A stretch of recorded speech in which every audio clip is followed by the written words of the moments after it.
Hello and welcome, Inspired Podcast community. This is your new episode. My name is Caroline, and my today's guest is Jeff Weatherholt. And I'm so happy that he said yes to our interview. How are you doing today? I'm doing very well, Caroline. How are you? I'm fantastic. Thank you so much. And I learned so much about the weather already with you. Thank you so much. And I would like to introduce you to the audience, of course. You are a change expert with over 15 years of experience helping mission driven organizations evolve with clarity and connection. As founder of MI for Health, you blend behavioral science, motivational interviewing, and change management to equip teams with practical skills that turn change into measurable impact. Welcome to the Inspired Podcast. Wow, Jeff Weatherholt. Thank you for having me. It's you. And my first question is, why do most change efforts fail to reach beyond those already on board? And how can leaders overcome that barrier? That is a great first question. Most change efforts fail to reach a broad audience because we are taught to do half the work of change and not all of the work of change. We are taught that if we have the right plan and the right information, that we will convince people and the right plan will guide us to change. This is categorically false. I don't want to diminish the value of good planning. It is essential to successful change. I certainly don't want to diminish the value of quality information. These are not the things that change minds. What we often lack is conversational capability to use skills that we know are effective in engaging people, learning more about their attitudes toward change, and then using what we learn to inform those plans. I am a big believer that the relational or the conversational aspects of change are at least as important as that planning or the technical aspects of change. And actually, that this is the skill set we need first if we're going to be successful in changing our teams, our organizations, our communities. And yet, we almost never teach these skills to people who are responsible for leading change. I often talk to people who feel like they just don't get it. They must have to work harder. They must be doing it wrong. And it frustrates me as much as it frustrates them because I see them working with half of the tools they need and expecting to get the results that they want to achieve. And I know it's not about how well they are or aren't using those tools. It's just not possible without other resources. Okay. So I'm inspired already because you talked about MI Health. We mentioned it in the introduction. It stands for motivational interviewing. Mhm. Yes. What Yes, I it does. do, I'm inspired, motivated to interview you, of course. My next question, let's see what it is. How does motivational interviewing or reflective listening translate into practical tools for organizations facing rapid change? Yeah. So motivational interviewing is a discipline that was developed about 45 years ago at this point by William Miller and Stephen Rolnick. It was developed to help professionals in mental health and recovery settings engage with their patients. And so many people who know a little bit about motivational interviewing, or MI for short, still think of it as something that's appropriate in those settings or that's only appropriate for professionals engaging clients. But an interesting thing has happened in the decades since MI was developed. We have accumulated a massive body of evidence for where and how MI can be effective. And we've learned that it is effective far beyond just client facing settings and far beyond just mental health and recovery settings. We know that this can be helpful in educational settings, correctional settings, counseling settings, dentistry, pastoral care, and organizational change. So we know that there's some nuance required to use MI in organizational change, and yet that the skills of MI are always helpful and the approach is often helpful and always informative. So when I talk about MI, I talk about it as a set of conversational tools and skills to help people move toward change that you can't make for them. And I talk about it that way because I've never engaged with someone who can't relate to that. We all have moments where we want to create change, but we realize we can't do it on our own. We need other people to decide the change. We need other people to decide to help us. We don't often think deliberately and intentionally about how we do that. And as leaders and managers, MI provides a foundational skill set for how you can engage, whether it's your peers, your staff who report to you, your manager who you report to, your customers, your potential customers.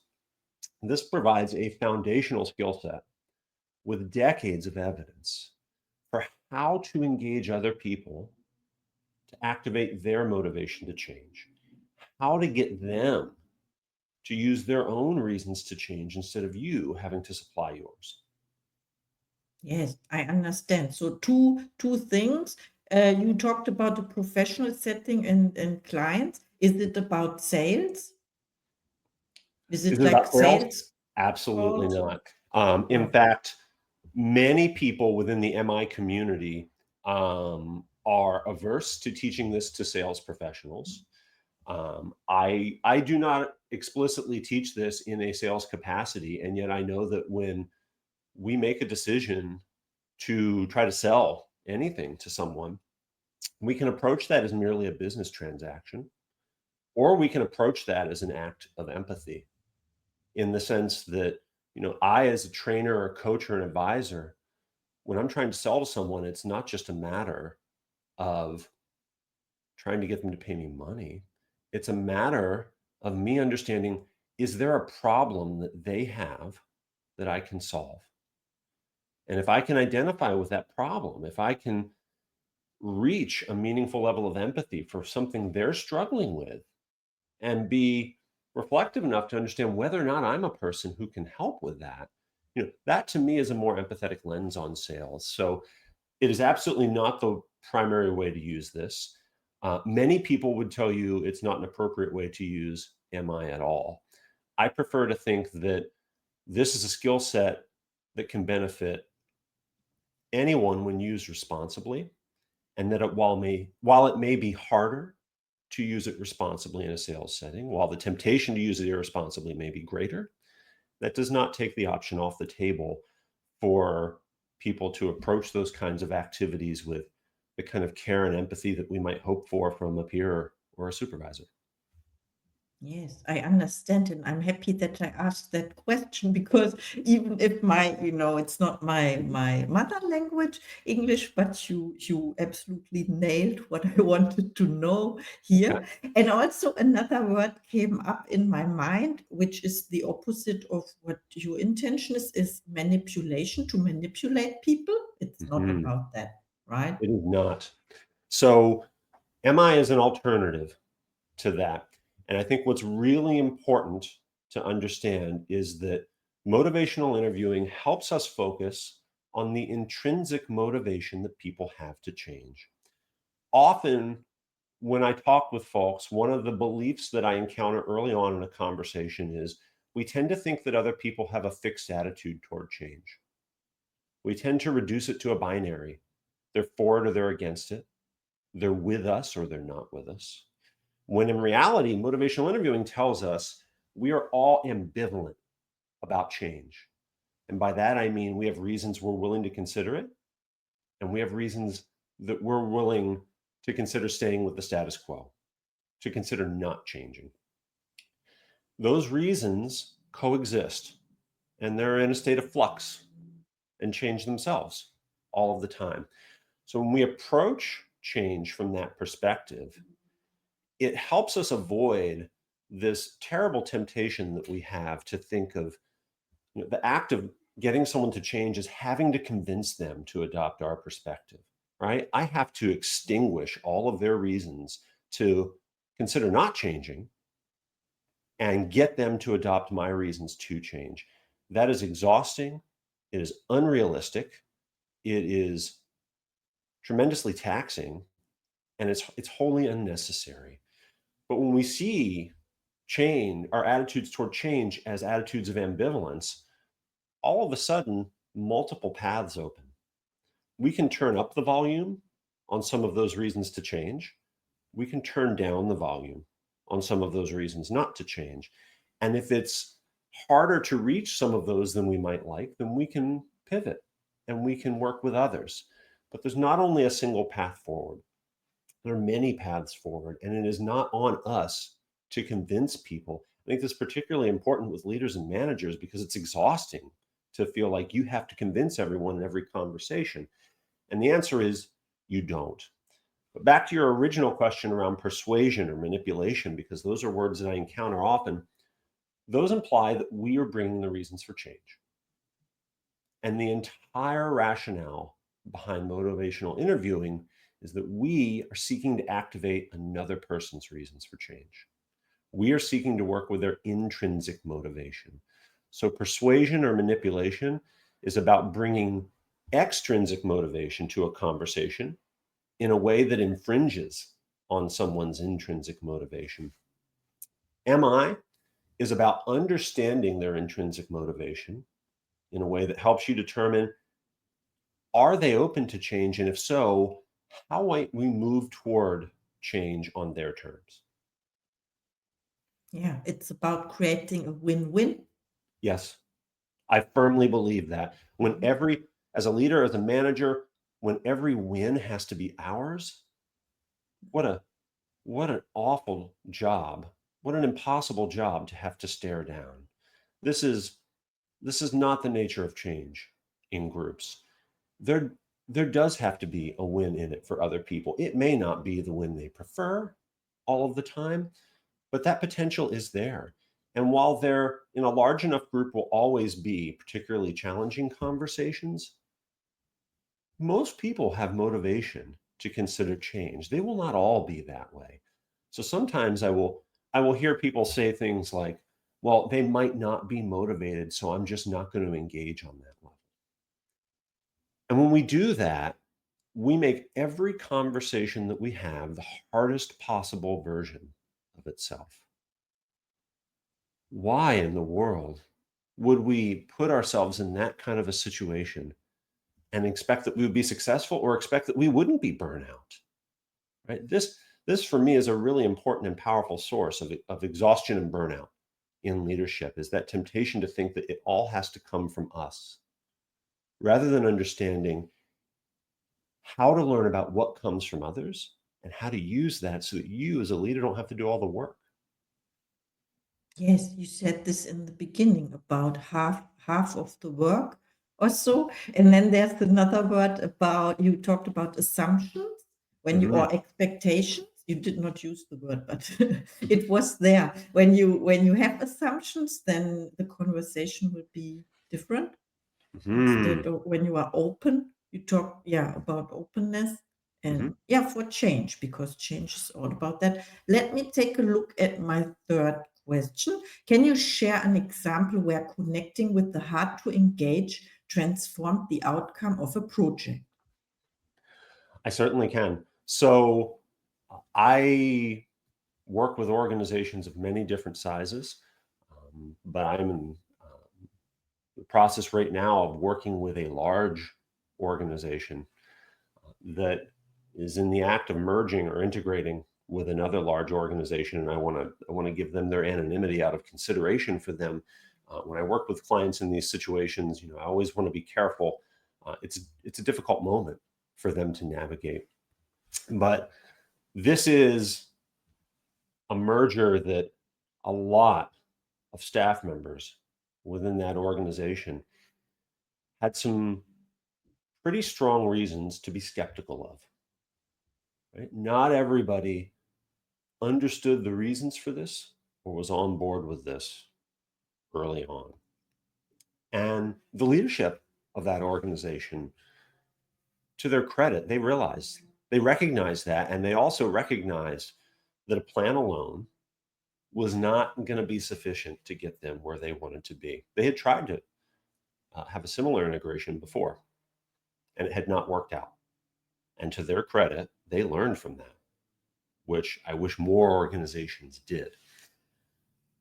So they were willing to learn at an early stage, how do we as executive leaders engage with our staff differently?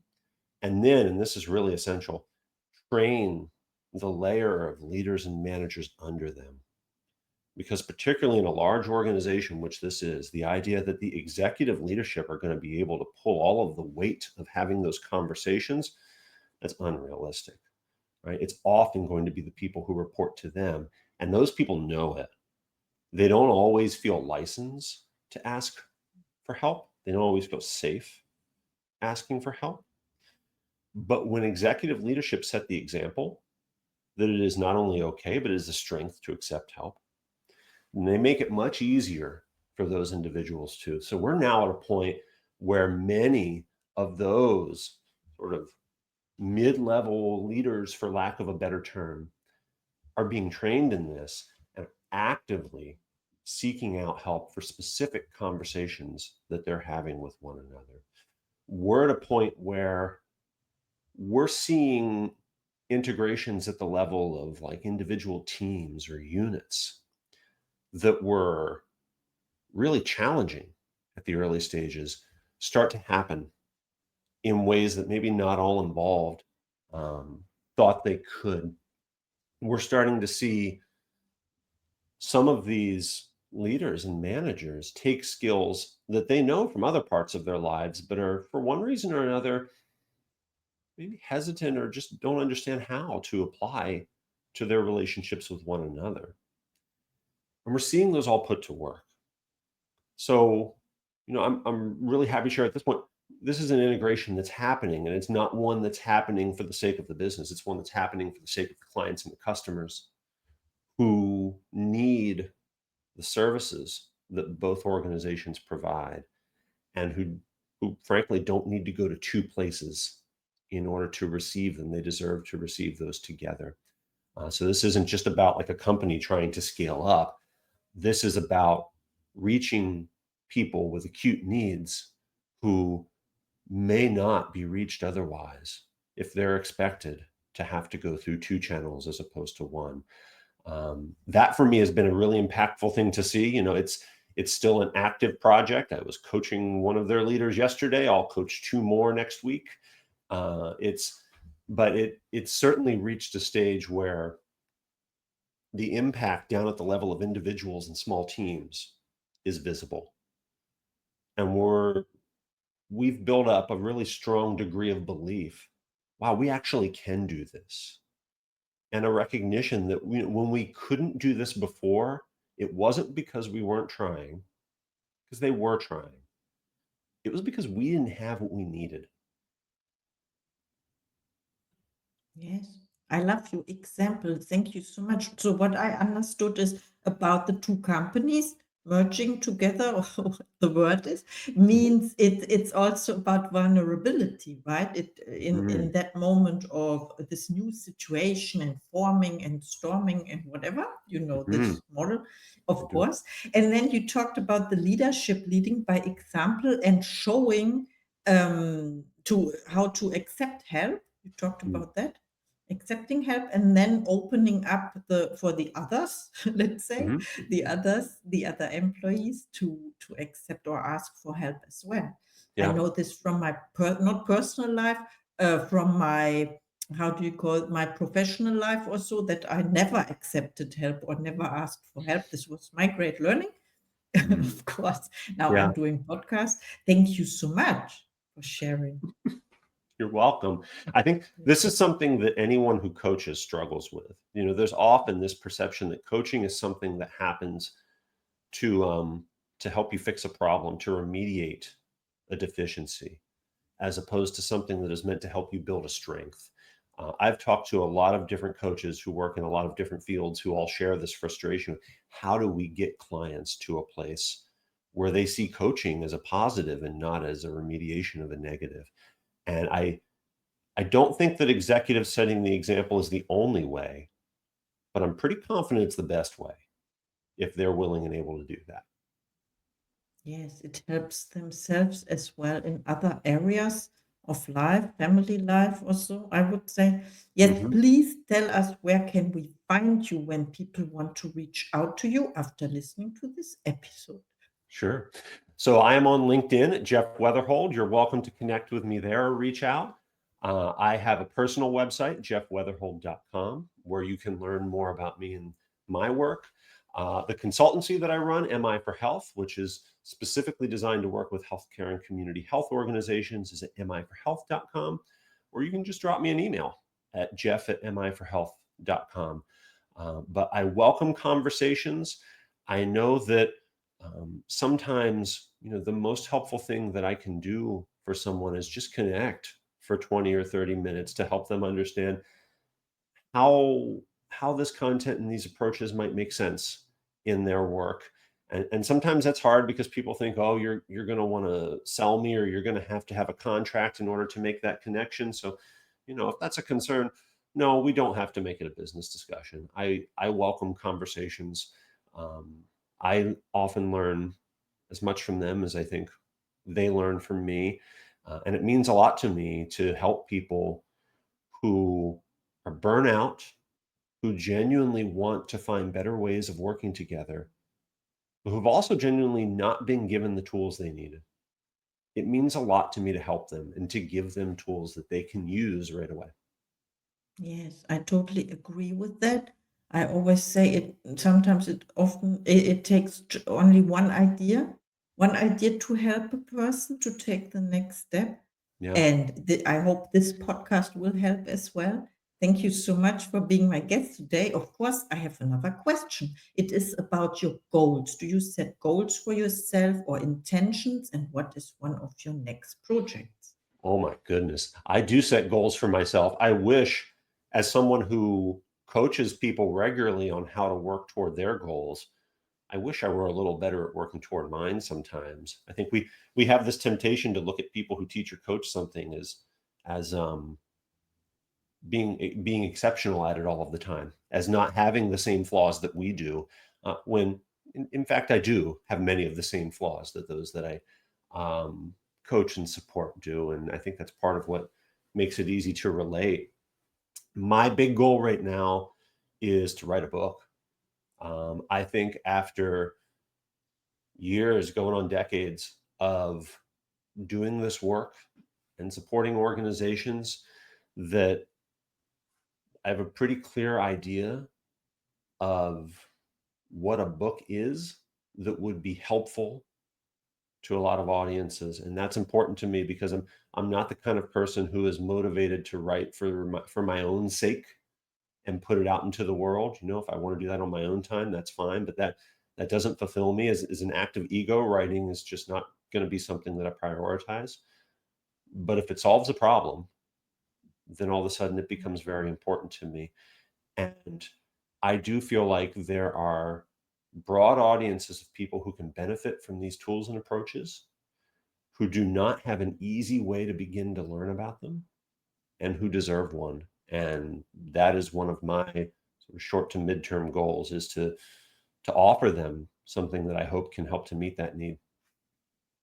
I love that. Thank you so much for sharing and for doing this. Maybe we can have another conversation when your book is coming out. I would Yes, love that, Caroline. Thank you. yes, me too. Thank you so much for our interview today. And now it's time for your final thought to the audience. My final thought for the audience is to know that the way that you speak to other people about change matters, right? And it's a very basic one, but it's an important one, because I talk to a lot of people who I don't think have that belief, who feel like if they have the right plan and the right intention and the right information, that it will just fall into place. They'll just figure it out. They don't. I didn't. I don't think it's fair for any of us to expect ourselves to just figure it out or just naturally get good at this.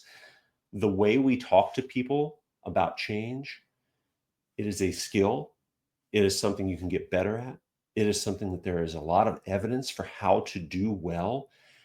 And I just hope that more people can begin to think about this as something that they do with the intention that they devote to so many other aspects of their work and their lives, because it is worthy of that intention. And when you don't pursue it with that intention, you make the work of change so much harder than it needs to be. What a great message. Thank you so much. I have to re-listen to this episode again. There were so many nuggets, and I'm forever grateful for this interview. Thank you so much. Please reach out to Jeff. He's amazing. Thank you, Caroline. Thank you, everyone, for listening, and have a great day. And I see you in the next episode.